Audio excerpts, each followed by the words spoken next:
people. How are we doing? We are in Morocco, where there's a proverb that goes, the heart of a fool is in his mouth. The mouth of a wise man is in his heart. I think that's actually a pretty cool proverb. I don't know what you got out of it. It almost sounds to me like you're saying, guard your heart and speak wisely. That's what I got out of it. Yeah, because I suppose if one is, in quote, foolish, then you just like, blah, blah, blah, blah, blah. Whatever comes to your mind. Is what you say. As how they say it. Whatever comes to your mind, just look, it just comes out like that. Okay. There's no break, no pause, no think about, no filter.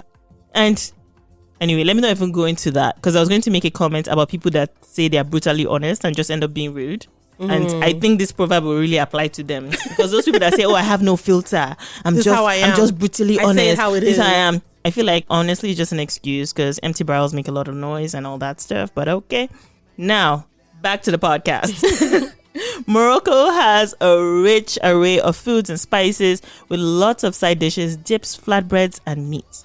We went for something simple, a warm salad that is typically eaten with bread. It is called Zaalouk. Morocco is in northwest Africa and has a population of about 37 million people. Its land borders are with Algeria and Western Sahara. It also has close geographical links with Spain. There are several Spanish exclave and islands on the African coast between the two continents. Do you want to explain what an exclave is? What do you mean, an exclave? No? For people who may not know, what's an exclave? Okay. Honestly, I wasn't expecting that question. I just read that it has exclaves. So you don't know what an exclave is? I also know what an exclave is. Wait, so when you are writing it, you did not know? I actually did not know. I'm not going to lie. I forgot to look it up as I speak with you, so I still don't know. We'll be back. Honestly, I swear we're really prepared for this podcast. You guys will be right back. I don't know what an exclave is. I should, No, I was like, okay, I'm going to check. And until now, as I was reading, I was like, are you kidding? So an exclave is a portion of a state or territory geographically separated from the main part by surrounding alien territory. Guys, she literally had to open Wikipedia and read it. And we also learned that once I said that, it turns out Alaska is some kind of exclave. Yes. Why are you saying Alaska like you're asking a question? I said it. Immediately described what an exclave was. I was like Alaska. Okay. And I'm proud of myself for knowing geography stuff, because geography was, Okay, so that's an exclave. Are you happy now? Oh, I'm very, very happy. Okay. Yeah. Anyway, back to our story about Morocco. We can trace the early inhabitants in Morocco to at least 90,000 BC. No, not 9,000, 90,000. There were many dynasties and empires that existed and ruled the nation, and then it became a French and also a Spanish protectorate in 1912 until Morocco became independent in 1956.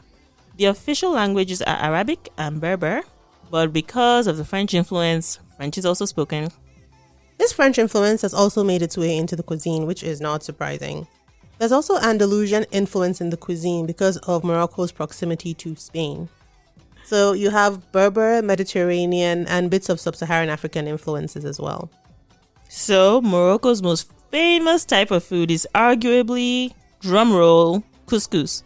And if you listen to our podcast, you'll know that we talked about couscous when we were in Mauritania and how there are culinary similarities between Morocco and parts of Mauritania.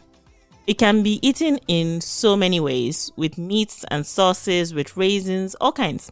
In Morocco, like in many North African countries, you'll find flatbreads, olives, mint is also really big, and mint tea is very popular, as well as lamb and spices like cinnamon, cumin, saffron, and fenugreek. You also have herbs like parsley and cilantro or coriander leaf, depending on what you call it. Some people call it cilantro, some people call it coriander. Morocco is also known for its tagine. A tagine is a savory, slow-cooked stew.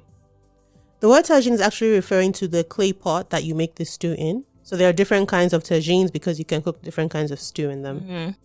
You can find metchoui, which is a kind of roasted lamb that we also mentioned in Mauritania. There's also a marinade called chermoula, which is made with cilantro, parsley, garlic, salt, and olive oil. That sounds good.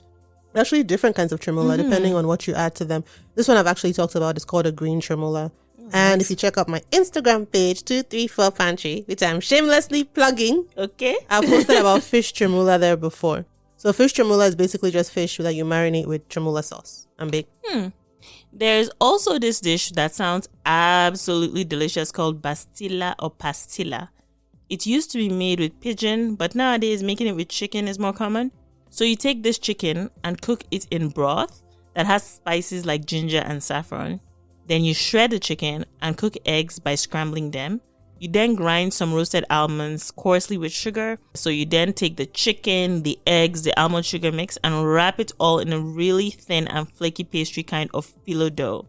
Then you bake it and dust it with cinnamon and sugar.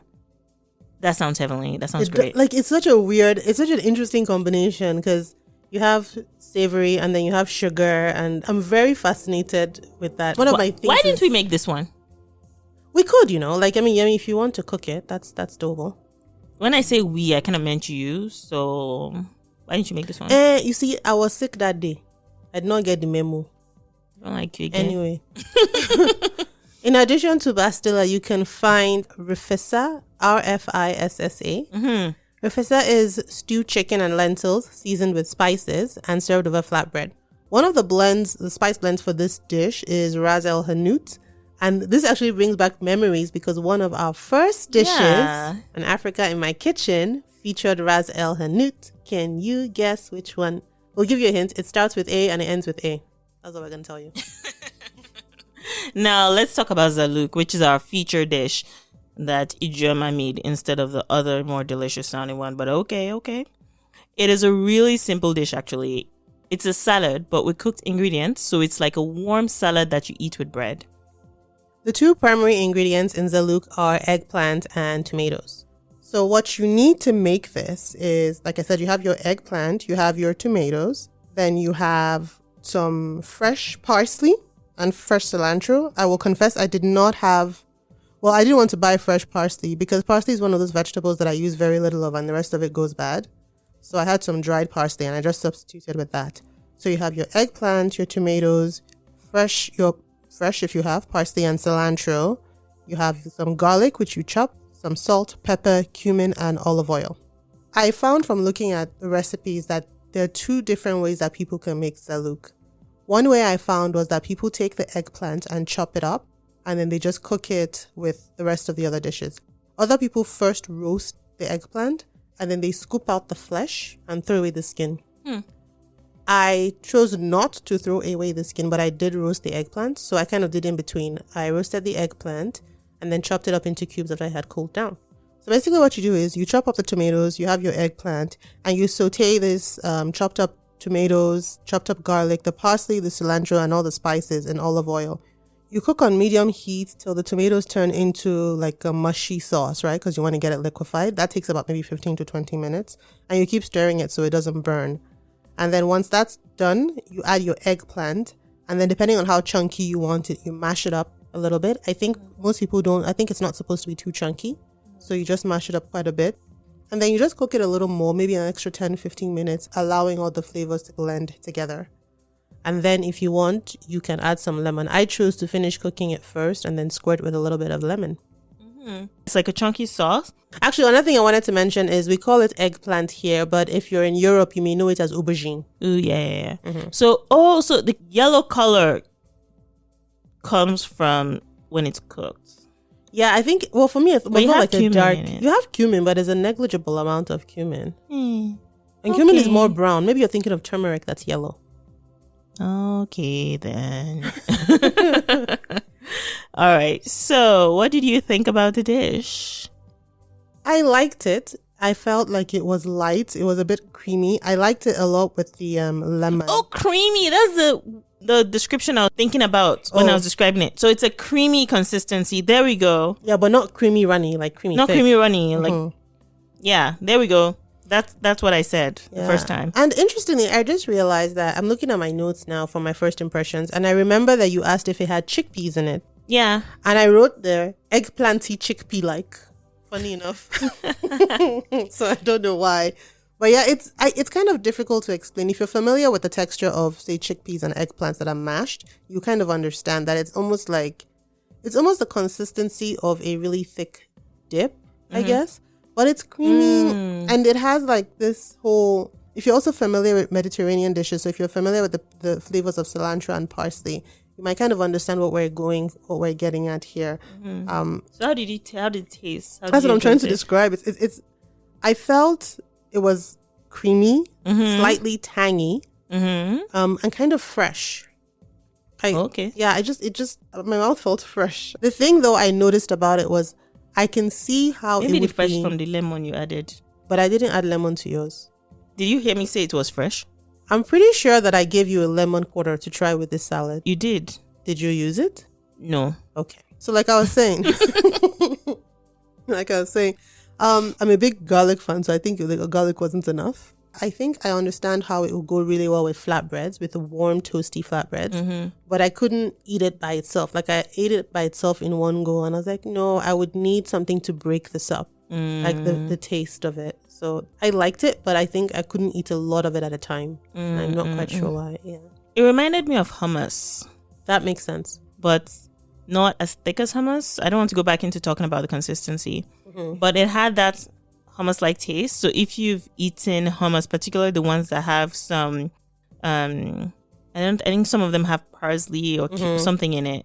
So if you've tried some of those, that's kind of what you reminded me of. I actually didn't try the lemon on purpose because I was like, why do I want to put lemon in this? Wow. Okay. I'm a rebel, okay? Okay. I live by my own rules. Own rules, why is that? I not taste it. Now, did I like it? I liked it as much as I like hummus. If it's in front of me, I'll try it, but I won't go out of my way to look for it. For me, eggplant's not something that's part of my regular diet. I don't know. Okay, you guys, let me not even go into this. Because I know I was trying to get into eggplant a while ago, and then people started using eggplant to denote something else. And I was like, oh, ew. come on. Is that why? Now I can't eat eggplants with a straight face, guys. I can't. I am so juvenile. Anyway, that aside, it was okay. It was as much, the same way you would have a hummus or a spinach dip or something. It's the same. Now, would I go crazy for it? Maybe if I added chili oil. That's how I would. Don't give me that dirty look. I'm telling you. Maybe if I added chili oil, chili oil, then it make it a little tang. Just pour the pepper.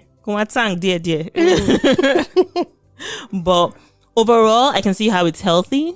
I think it's a taste that will take a little getting used to, especially if you're not someone that has had hummus before. That makes sense. But personally, again, it's nice, but it's not something that if I jumped into a restaurant and I saw it on the menu, I'll be rushing towards it. That's like just me. I'm just going to be like, okay. Maybe it's the side to something else that was like spicier because, I like my food kind of spicy.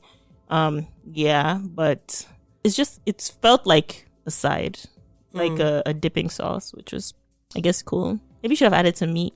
No, not meat. I was gonna say maybe we should have added with some bread, not meat. I had mine with bread. Oh, okay. Then I had mine with flatbread. Okay. The thing about adding extra stuff, I think with a lot of Moroccan dishes, they are served like with a whole bunch of stuff, right? Yes. So this could be a component of the entire meal. Yeah, from what I've seen, it seems like it would be served multiple single dishes. So the meal is like a whole ceremony. Yeah. Where you have different dishes that come together and each person kind of takes, and it seems more like a culture where there's a shared food rather than each person eating individually. I'm not sure how it is more in more modern times, but that kind of is my impression of Moroccan eating culture.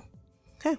But yeah, you folks have to try it. But for now, that's all from us. We hope you enjoyed hearing about Morocco today and about this tasty and easy to make salad. Enjoy it with some cobs bread or flatbread in general, or you can eat it on its own as well. It's tasty, at least for me. It's healthy. It's easy to make. What more do you need? Try it, and we'll be back before you know it to tell you another story about another country in Africa. Dun, dun, dun. No, that's not a bad thing. Why are you doing bad music? Oh. Dun, dun, dun. Better. That's better.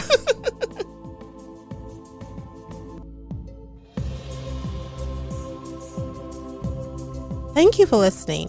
While the podcast airs every 2 weeks, we have a backlog of episodes just waiting for you to enjoy. The show is a collaboration between Tunuka Media and 234 Pantry. Africa in My Kitchen is produced by Tunuka Media and co-hosted with 234 Pantry. So while on Instagram, visit both Tunuka Media and 234 Pantry.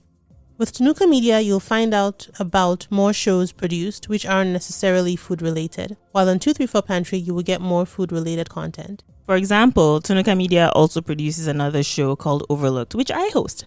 All the links with the relevant information to connect with us are located in the show notes. Like, subscribe, and share within your community. We'd also really love for you to give the show a high rating wherever you enjoy your podcasts.